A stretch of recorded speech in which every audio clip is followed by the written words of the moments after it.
I'm Coach Corey Wayne, and this is my video coaching newsletter. And the topic of today's newsletter is going to be being who you really are. Well, it sounds really simple when you hear people go, just be yourself. It's a lot fucking harder to be yourself, especially in a society where most people have been conditioned and programmed to conform and to get everybody else around them to conform. It's one of the most rewarding things that you will ever do, and it's also one of the most difficult and can be excruciatingly uncomfortable. Well, I've got an email today that's from a woman, and she writes in because over the course of her 14-year marriage, she says, I'm married to a beta male. And she's comfortable being in her masculine, but quite frankly, after 14 years, she's over it. She doesn't want to be the man in her relationship anymore. And she's focusing on becoming more comfortable being in her feminine. And the problem is that her husband just has no interest in becoming an alpha male. As a matter of fact, he gets downright nasty and angry and mean, and he's totally not supportive of it. So her question is like, what do I do? Is there any chance that my husband will become a beta male? Is there anything I can do to gently move him in the right direction? So I have a quote that I wrote on this particular topic, and then we're going to go through her email. It's a really short email, actually. So the quote says, the only way most people can become open to making changes in their lives is if they realize that their current belief system is no longer valid, or if they simply have hit the wall metaphorically in life. It's usually when we hit rock bottom in our lives that we are forced to move in a new direction. Successful people know that reaching their full potential is the result of constantly pushing the boundaries outside of their current comfort zone. Stepping outside of your comfort zone involves taking risks that don't necessarily lead to immediate success, but in the long run, when you look back, they will have been absolutely necessary in order to become all that you are capable of becoming. And as the old saying goes, ships are safe if they stay in the harbor, but ships were not built to stay safe in the harbor. Definitely something to think about. So with that in mind, let's go through her email. She says, hi Coach, I've been married for 14 years to a beta male. For many reasons, I have been very comfortable being in my masculine, hence me being married to him. Well, I mean, I grew up in a family where my dad, even though he never let people outside of the family push him around, when it came to being in a relationship with my mother, he was the beta male, she was the alpha male, if you will. And if you look at the way he was raised, his father was in the Merchant Marine most of the time when he was growing up. So he was mostly raised by his mother. And so he was used to being absolutely, totally dominated by the women in his life. And he's been that way since he was a little boy. Then if you look at all the way back to my grandmother's mother died when I think she was 6 or 7 years old. She was really young. And my great-grandfather was a colonel in the U.S. Army around the turn of the century. Everybody called him the Colonel. And so she's 6, 7 years old. He made her get a part-time job. He made her pay him rent. Now keep in mind, she's 6, 7 years old. She's got a part-time job outside the house. She's paying him rent. She had to do all the laundry. She had to do all the cooking and all the cleaning. And she basically had to run the household. She, in essence, had to be a man because there was no mother in the household to do those things. And because of that, my grandmother was very comfortable being in her masculine. And if you look at my father and the way he is now, and it just kind of cracks me up when I see the things that he does, even though I've taught him a lot of the stuff, he's read my book, he's watched tons of my videos over the years, even though he's learned a lot of this stuff and he's made a lot of positive changes in his life, he still just, over time, he just is lazy, and he just goes right back to his old patterns. And I personally find this very funny, the way he is with his current girlfriend. When he opens the car door for her, which is great, which is chivalrous, but when she sits down in the car, he has to reach in over her and put her seatbelt on her. So literally, like when they pull up somewhere, she sits, she waits for him to get out of the car, he opens the door, then he leans in across her, unbuckles her seatbelt, takes her purse, because he always has to carry her purse, which, I mean, I looked at it and go, come on, man, seriously. She just does not carry her purse. She wants him to carry it. And he does it. And that's just the way he is. He's just always going to be the type of guy that says, well, what do you want to do? He just doesn't want to be the leader. And he's been that way since he was a little boy. He's been having women tell him what to do. And even though he starts out in the relationship doing the right things, he just naturally gravitates towards it. And I mean, at this point, my dad, he's going to be 60, 67. He ain't going to fucking change. And that's just the way he is. He's lazy. He admits it. If it works for him, whatever.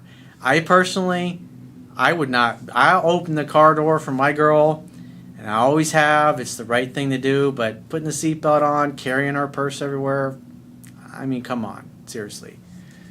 But it's his life. He can do whatever the fuck he wants. But you can see through, like, literally 3 generations how that pattern, and then obviously into my generation, why I was such a super nice guy and why I'm a recovering nice guy after all these years. Just because my mother just totally dominated his ass when I was growing up and dominated my brother and I. So I took that into my teenage years and my 20s, and it just was a completely screwed up relationship dynamic. It was dysfunctional, it was unhealthy, but it is what it is. If I hadn't have gone through that kind of an upbringing, I wouldn't be sitting here making this video, because I would have never had any reason to learn all this stuff that I didn't know. I believe that we choose our own parents, so I don't blame my mom or my dad or my great-grandfather for anything. I look at it from the sole perspective of, obviously, I came into this world for these set of life experiences so I could achieve the outcome that I'm in the process of achieving and making a difference in the world. I think everything happens for a reason. There are no accidents. So anyways, back to her email. So the other thing I want to say is that men and women both have masculine energy and feminine energy. But typically, in most men, masculine energy is the dominant essence. And in most women, feminine energy is the dominant essence. And because I have plenty of clients that are lesbians or gay, it's like when I do phone sessions with people in those type of relationship situations, because sexual polarity has to exist where one's masculine and one's feminine. It doesn't mean if anatomically they're the same sex. If one or both people are not in their natural essence, it's going to create problems. And the sexual polarity is just going to evaporate. They literally will have no desire to have sex with one another. And so I've worked with a lot of gay couples over the years, lesbian couples over the years. And when I go through these things with them and I ask them questions, it's like they know right away whether they're a more masculine or a more feminine essence. And I go through what masculine essence is, what feminine essence is. And so they can do the things that come natural to them. And it's like literally flipping a light switch. It creates sexual polarity and attraction when before neither one of them were interested in sex. And it's really cool to see that. And if you ever get into any of Edgar Cayce's stuff, which those are some of the Edgar Cayce's books, if you go to my website, click the products tab, I've got some books that I've read. And what was interesting is some of the readings that he did were for people, I mean, we're talking like over 100 years ago, people that were gay or lesbian. And one of the things that he said, the soul is not gender specific. It's both masculine and it's feminine, and in its essence. And what I thought was interesting, whether this is true or not, I just think it's an interesting nugget, if you will, something to contemplate on. But what he said, when a soul had a life here on planet Earth and then reincarnated but didn't take enough time, like if one life the soul was a female and in the next life the soul incarnated as a man and there wasn't enough period of time for the previous essence to dissolve and rebalance itself, that person would often be gay. They would still like the same sex because they were so tied to that previous life. And I thought that was such an interesting thing. But when you look at it from the soul level, everything happens for a reason. So you wonder if people that really are like really homophobic or they just hate lesbians, and next life that person might be a lesbian or they may be gay, or somebody that's an absolute racist and they hate people because of their skin or wherever they're from. In the next life, in order to balance the soul's energy out, they may come in and have a life experience as what they hated so they could understand that perspective. And those are some of the things that he talked about in his readings. That's why it's like I've read so many different diverse things in my life, and I just think that's a fascinating nugget. Take it for what it's worth. Thought I'd throw that out there. She says, I am, however, tired of this and have been and will continue to be working on being comfortable in my feminine. So more than likely in your upbringing, you in essence had to become a man. Maybe you were similar to what my grandmother went through. Maybe you grew up without a mother. Maybe your parents had a screwy, their sexual polarity was screwed up because they weren't comfortable in their essence, kind of similar to, my family. I just gave you like 3-4 generations of how that ripples through the different generations in my own family. But it's just interesting when you look at these things and you can go, oh, this kind of makes a little sense here. So she says the problem is that he has no desire to change and seems to resent my changes, even being angry. Well, what's behind anger? When people get angry, it's because they are afraid. And human beings have 2 primary fears. The first fear is fear that we're not enough. In other words, fear that we don't have what it takes to achieve whatever outcome we're looking to achieve. And the second primary fear is fear that we won't be loved or accepted by our friends, family, peer group, the person that we want to be loved by, etc.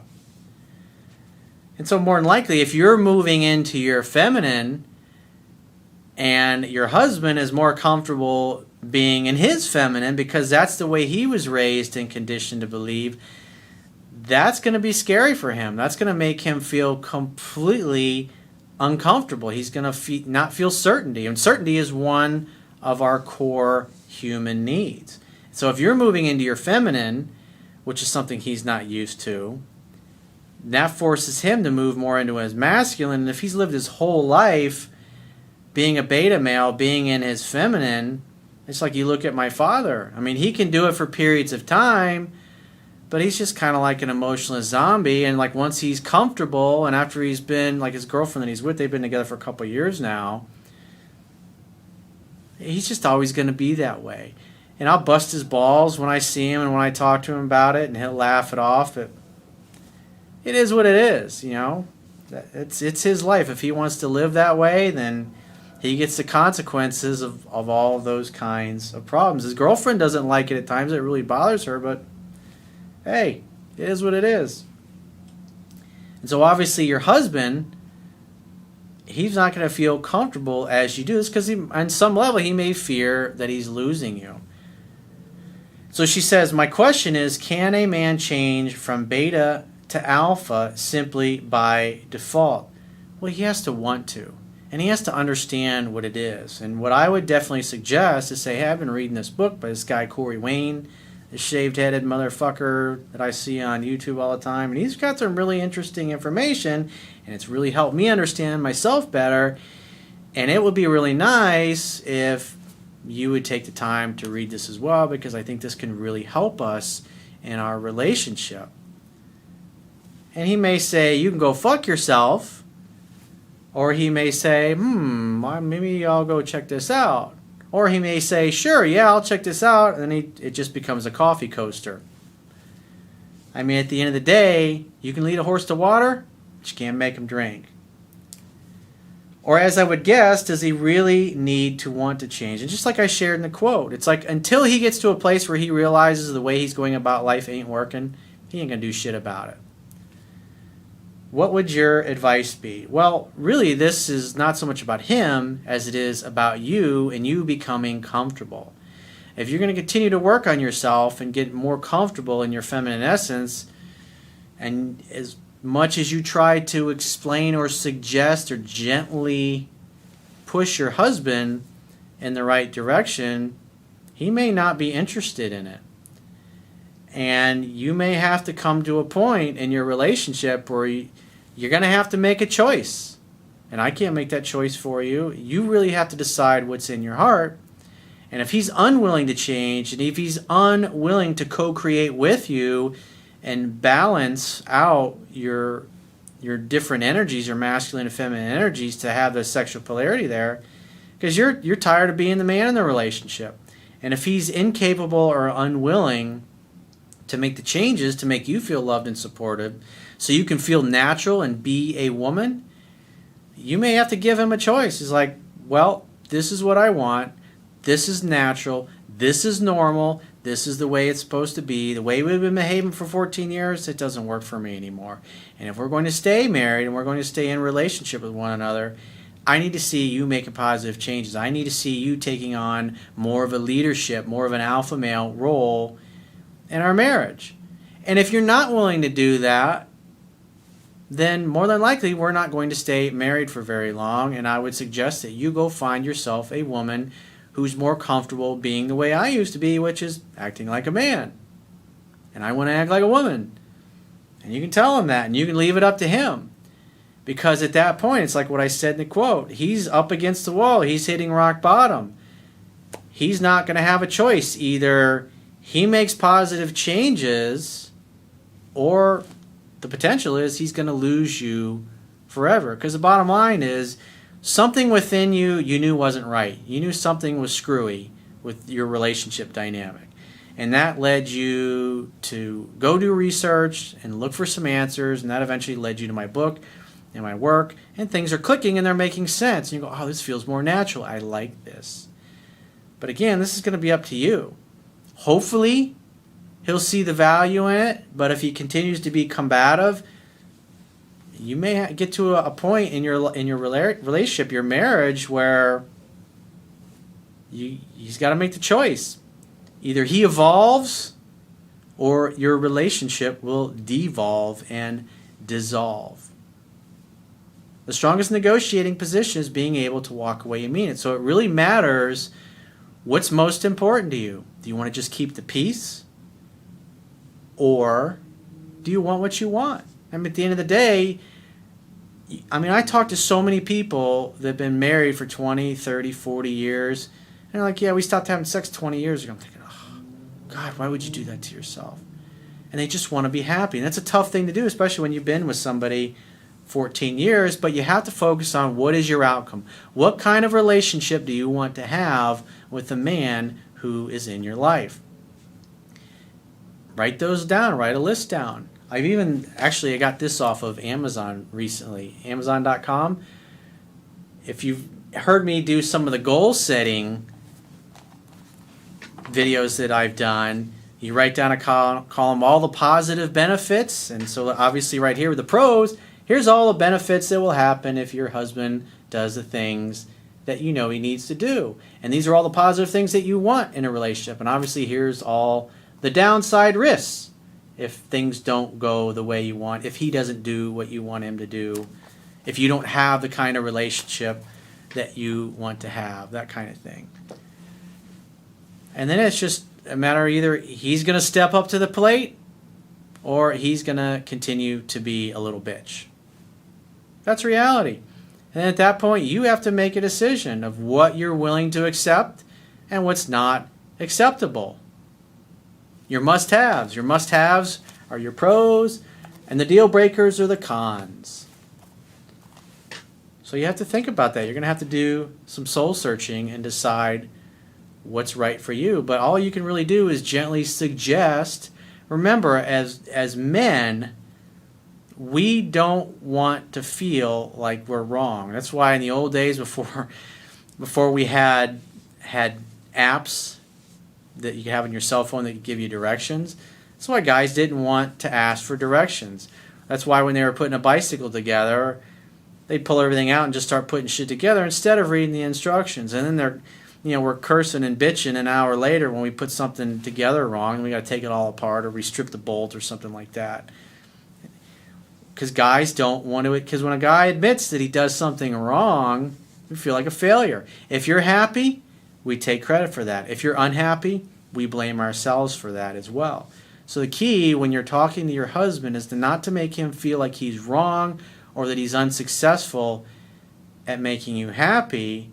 You should come from the perspective of, hey, it would be really nice if you would also work to help me be comfortable being who I am, and these are the things that I would like for you. If you really love me and you really care about me, it would mean so much to me if you would do this, and this, whatever it happens to be.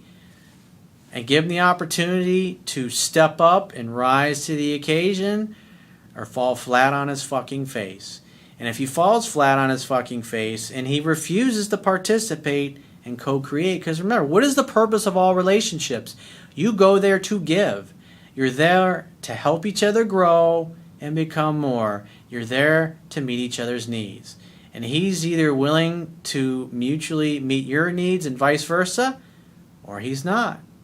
And if he's not willing to give you what you need to be loved and supportive, your only other option then is to go find a man who can give you what you want. But again, it's your life. You're going to have to make your own mind up and your own decision. Definitely a lot to think about. So if you'd like to get my help personally, the quickest way is to go to my website, click the products tab at the top of your screen on any page of my website, and just follow the instructions for booking whichever option works best for you. And I will talk to you soon.